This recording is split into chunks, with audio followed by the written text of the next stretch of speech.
السلام عليكم ورحمة الله وبركاته. حبايب قلب ام مالك، ازيكم؟ عاملين ايه؟ يا رب تكونوا في احسن صحة واحسن حال.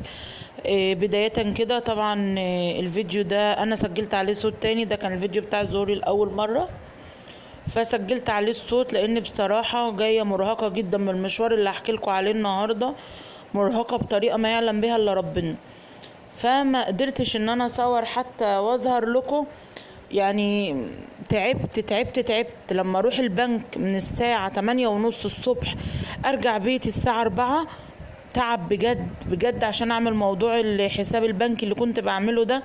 والموضوع ده هيهم قنوات كتيرة جدا جدا، محتاجة ان هي تفهم وتعرف هي هتعمل ايه والدنيا ماشية ازاي.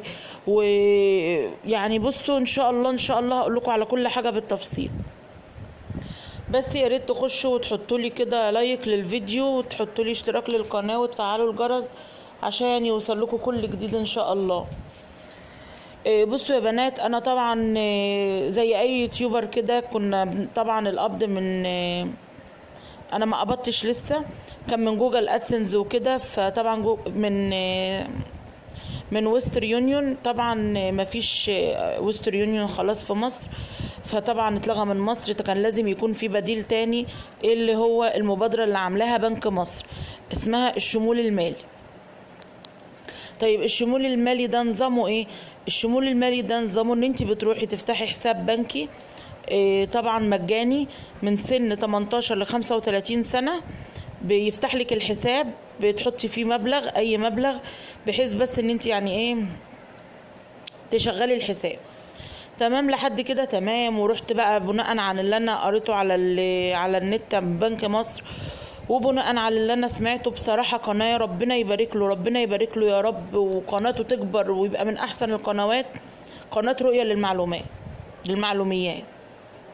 القناة دي ادت افادات حلوة جدا جدا جدا، انا مشيت عليها. بس كان في قطعة في فيديو هو عملها انا ما سمعتهاش، وكانت هي السبب في بهدلتي النهارده. اللي هي ايه بقى؟ اللي هي ان انا رحت البنك الصبح، فضلت قاعدة طبعا، اخدت ورقة كان رقمي 544. المفروض هستنى طبعا اما الرقم بتاعي يجي. المهم فضلت قاعدة، وطبعا ولادي كانوا معايا، يعني ملك الصغير وديته الحضانة واخدت ولادي الكبار. طبعا الولاد زهقوا من 8:30 للساعة 11 ولسه ما دخلناش.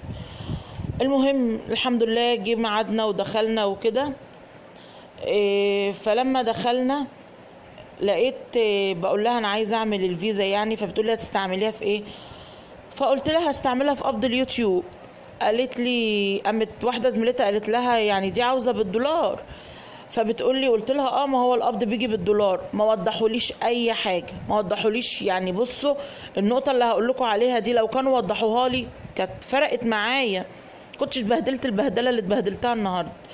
المهم فبعدين قالت لي لا ما ينفعش، عشان تفتحي حساب بالدولار لازم يكون معاكي على الاقل 200 دولار. قلت لها طب يعني معيش. قالت لي طب المدير مع حضرتك اهو، قومي استفهمي منه. رحت له، قال لي لا يا فندم مفيش حساب بالدولار، مفيش حساب من غير فلوس بالدولار، لازم يكون معاكي 200 دولار. قلت له طب وانا اجيبهم منين؟ قال لي من شركة الصراف. قلت له لا كمبلغ، يعني 200 دولار دول يخش لهم مثلا في 4:30 مثلا. فقال لي لا والله يا فندم اسف. قلت له خلاص تمام شكرا. قمت جايه واخده بعضي وايه وطالعه مروحه. انا مكنتش واخده معايا اللي هما 200 جنيه بصراحه. كنت جايه واخده بعضي ومروحه، وخدت عيالي وقلت لهم يلا، وركبنا وروحنا. فما روحت قعدت اقول لنفسي طب اسمعي كده الفيديو تاني بتاع رؤية للمعلوميات. سمعتها فلقيته بيتكلم في نقطة مهمة جدا، اللي هي ايه؟ اللي هي ان انت هتروحي تعملي الفيزا العادية، الحساب البنكي العادي اللي هو في الشمول المالي بالحساب المصري، تمام؟ مش بالدولار. اللي هي المبادرة اللي طالعة، اللي هي من يوم 16 ليوم 24. تمام. لحد كده الموضوع كان خلاص بالنسبة لي اتقفل في وشي، وبالنسبة لي خلاص يعني حسيت ان حلمي ضاع بصراحة. ما حسيت ان انا الدنيا يعني مش عايزة اديكوا طاقة سلبية، بس حسيت ان الدنيا اسودت في وشي. المهم روحت وقمت جايه مشغله ايه الفيديو بتاع رؤية للمعلوميات، فقلت خلاص هسمعه كده وهركز فيه. فلقيت الله يبارك له يا رب بيقول ايه بقى، ويا ريت تخشوا تسمعوا الفيديو ده يا بنات هيفيدكم كتير. مش هتفرق اذا كان الحساب بالمصري او بالدولار، مش هتفرق. يعني ينفع ان احنا نعمل حسابنا بالمصري وهم يحولوا عليه بالدولار، ده عادي مفيش فيه اي مشكله. تمام. خلاص انا سمعت الكلمه دي وقمت جايه لابسه تاني وقايمه نازله رايحه البنك، بس سبت ولادي الكبار هنا بقى ووديت ابني الصغير عند اختي. والله العظيم اتبهدلت بهدله ما يعلم بقى الا ربنا، عشان خاطر هم مش عايزين يفيدوا حد بصراحه. فبعدين رحت قلت لها طب حضرتك دلوقتي انا عايزه اعمل الشمول المالي، بس انا عايزه هو ينفع ان يعني يتحول لي حد يحول لي عليه بالدولار وكده؟ قالت لي اه ينفع، بس انت مش هتسحبي دولارات، انت هتسحبي بالمصري. قلت لها ماشي مفيش مشكله، طب انتوا ما قلتوليش كده في الاول. قالت ما ردتش عليا والله العظيم. قالت لي إيه احنا هنفتح التعليمات هنكتب فيها ان يعني ينفع ان انت تستقبلي فلوس بالمصري مش بالدولار، يعني بعمله غير العمله المصري.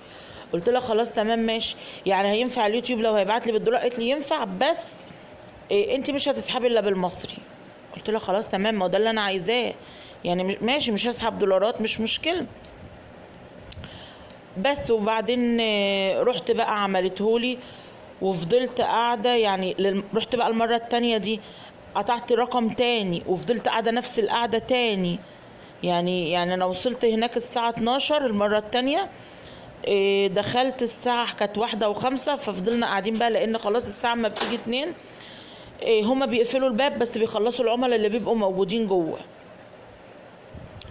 فروحت بقى وقعدت معاها، فضلت قاعده معاها لحد ما خلصتهولي وكده، وهو مجاني فعلا، حاجات بسيطه اللي بتدفع.